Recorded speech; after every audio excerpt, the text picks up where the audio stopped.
Hello and welcome to another mass session. And today I am joined by Toby Lewis, the CEO of Live Group. How are you, Toby? Very good, Martin. Thanks for having me. Now, I thought maybe you could just give us a quick introduction to Live Group. Tell us, what sort of agency are you? What sort of work do you do? So Live Group is an event agency.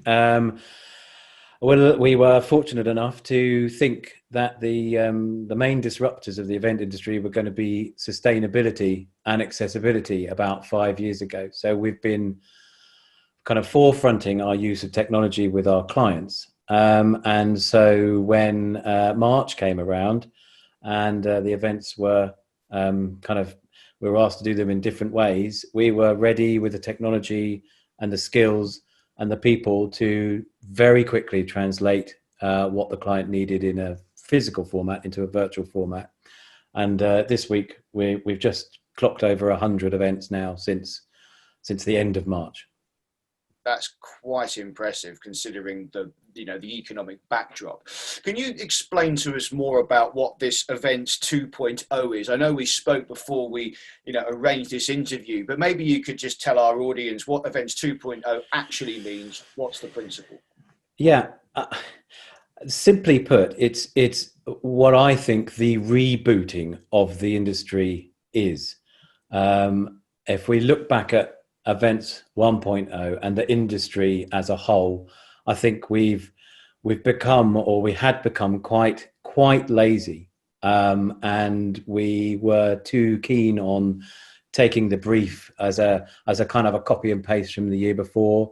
Events in themselves and the way they're run haven't really moved forward in the last 2 decades, and so my concern, and it has been for years, has been, not only are we allowing the events industry to not move forward as fast as all the other industries, but every time we allow a client to do copy and paste of the year before, just in a different venue and maybe a little less budget, we're actually going backwards.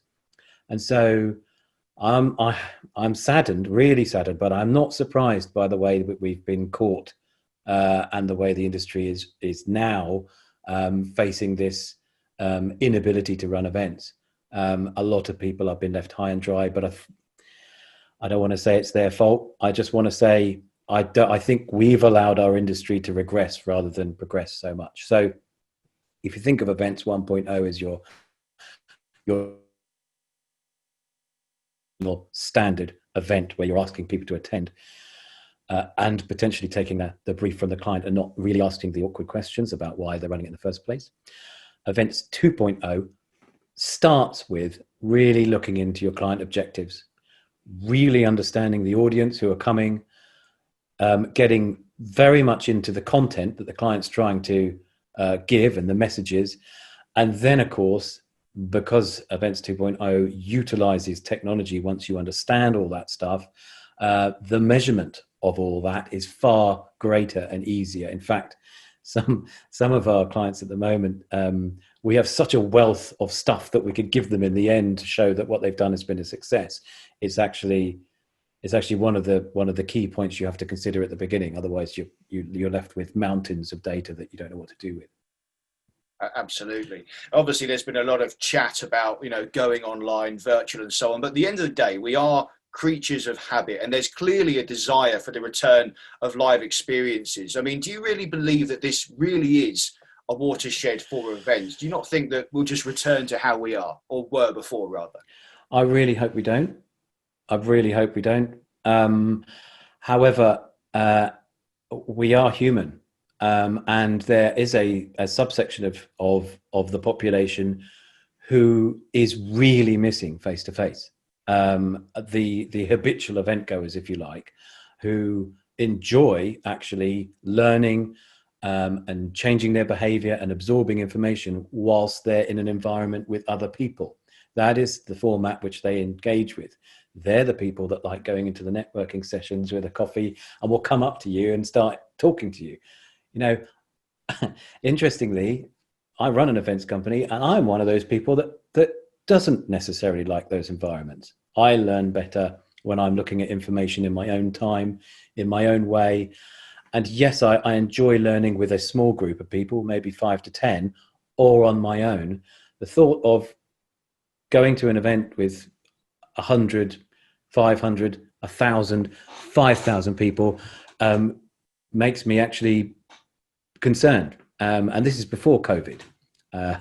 So I think with your question is an interesting one. I think Events 2.0 will allow us to engage with different audience types in the way that they wish, when they wish to engage, and how they wish to engage. And the return to the physical and any kind of hybrid stuff is then attracting those people out of their homes into a really lovely environment, but maybe in smaller groups.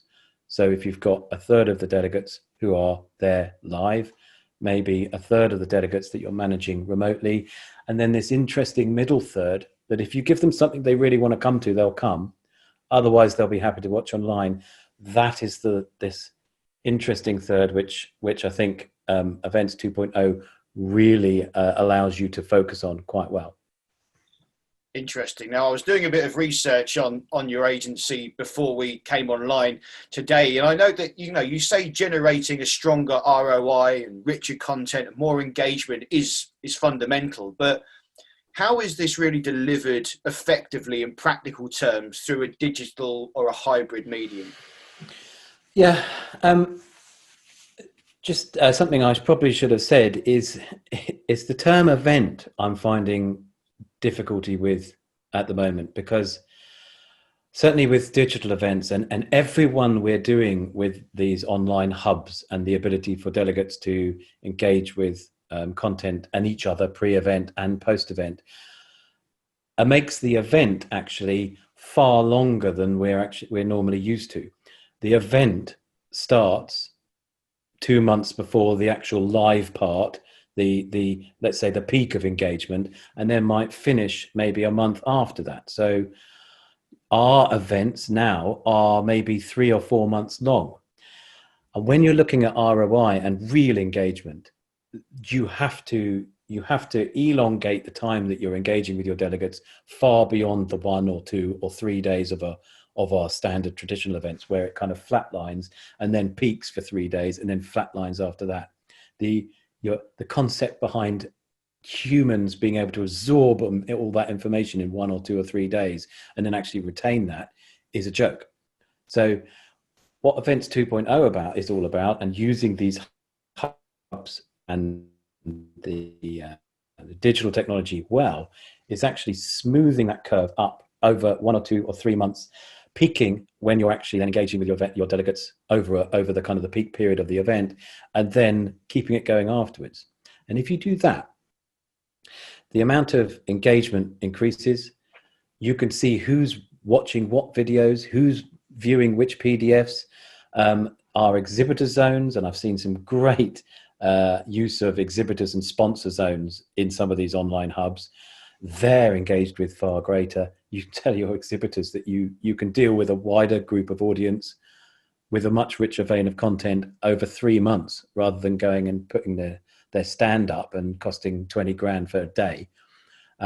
They're delighted. And actually the interesting part of the exhibitors at the moment is their sales teams are having to adapt dramatically to selling online, rather than selling in this unique environment where you've got a stand and somebody who wants to buy something off you will walk on and go, hello, I want to buy something off you. That's an order.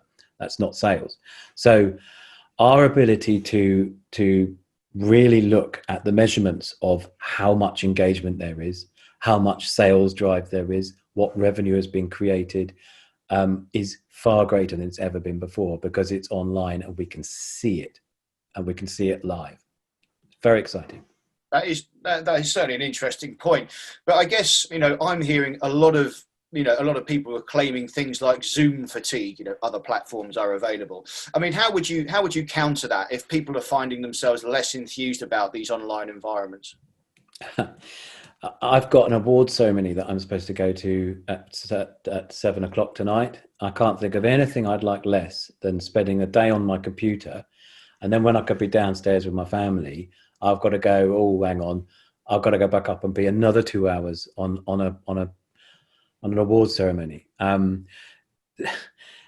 if we don't get this right, there will be fatigue. If we don't elongate the time where delegates can actually engage with you when they want to and how they want to, maybe download a video and watch it, when they're sitting downstairs on on their sofa.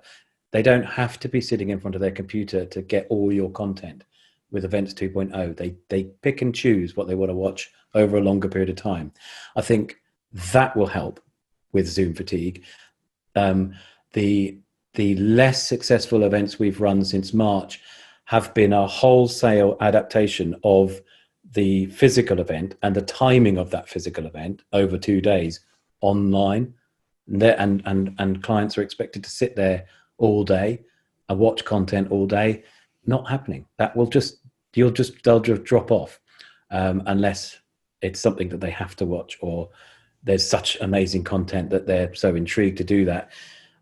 So if we don't get it right and we don't allow these things to spread out over a number of months, Zoom fatigue and Teams fatigue absolutely will take over, and that could actually result in us going backwards again, which would be awful. Yeah, and that sort of brings me on really to the last point, certainly about going backwards. I mean, do you think this is an opportunity to press the reset button in matters relating to things like sustainability, for example?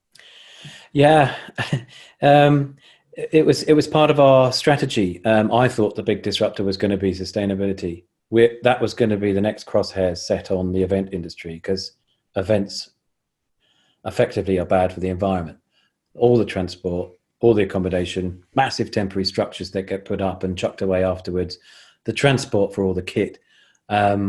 We were in the firing line one way or another. It might have happened next year. It may have happened in 5 years' time, but it was going to happen. And the big corporates that pay for this stuff, who have responsibility, would have driven a change.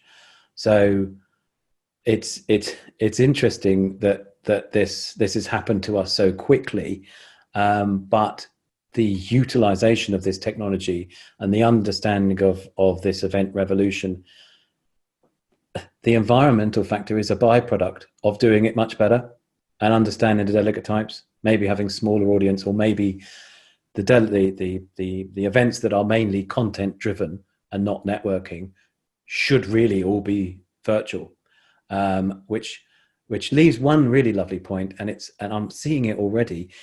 It's the return of the kind of, I would say, the boozy lunch. There's a return of people actually valuing their time again, rather than just going to event after event after event.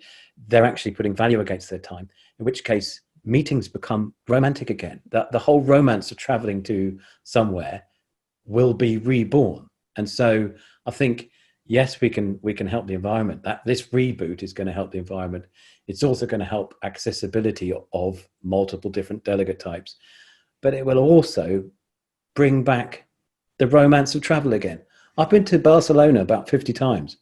I know the airport really well. I know the Fira Centre really well, and I know a few hotels really well. I don't know Barcelona, Paris. I've been most places on earth, but I can't say I've actually traveled and experienced. And I think we could do so much, including help the environment, but we can actually bring back this meaning behind a destination and why people are going to travel there. It's exciting. Exciting is the word. Toby, I know you are a busy man, so I'm going to let you go. Thank you for chatting. Well, thanks for having me, Martin.